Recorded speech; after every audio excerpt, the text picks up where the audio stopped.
শিলিগুড়ি থেকে প্রায় 11 কিলোমিটার দূরে শালুগাড়া। শহরের কোলাহল থেকে দূরে সেই শালুগাড়াতেই রয়েছে ইওয়াম বৌদ্ধ মঠ। পাহাড়ের কোলে মহানন্দা অভয়ারণ্য লাগোয়া এই মঠে রোজ নানান বাদ্যযন্ত্রের সঙ্গে প্রার্থনার সুর প্রতিধ্বনিত হয়। প্রার্থনা করেন মঠের আবাসিক সন্ন্যাসীরা।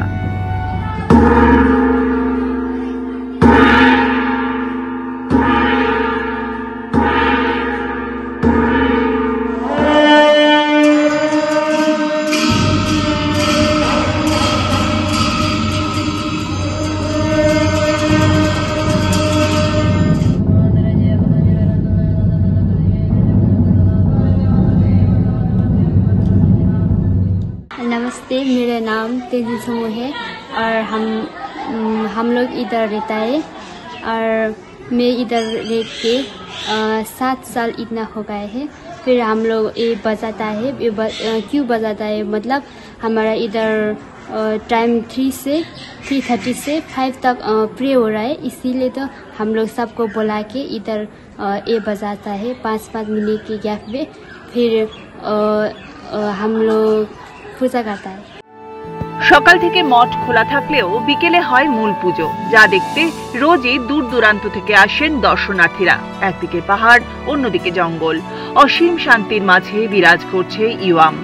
মঠে শান্তির খোঁজে নানান জায়গা থেকে পর্যটকরাও আসেন। প্রথমবার এই মঠে এসে তার আনন্দ আমাদের সঙ্গে ভাগ করে নিলেন এক পর্যটক।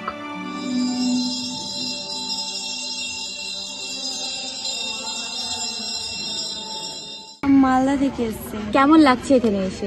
খুব ভালো লাগছে, এখানে আসার খুবই ইচ্ছা ছিল, তো এখানে এসে আমাকে খুবই ভালো লাগছে। এরপরে যদি সময় পেলে আরো আসতে চাই এখানে। একদম। ভেতরে তো যে বাজনা হচ্ছে বা প্রার্থনা করা হচ্ছে, সেটা কি শুনেছেন? কেমন লাগলো সেটা? শুনেছি, ভালো লাগলো।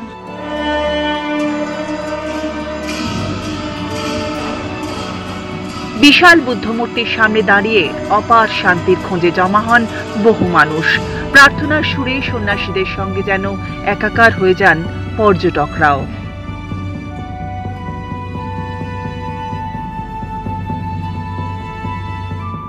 শিলিগুড়ি থেকে নিবেদিতা দাসের রিপোর্ট, দ্য ওয়াল।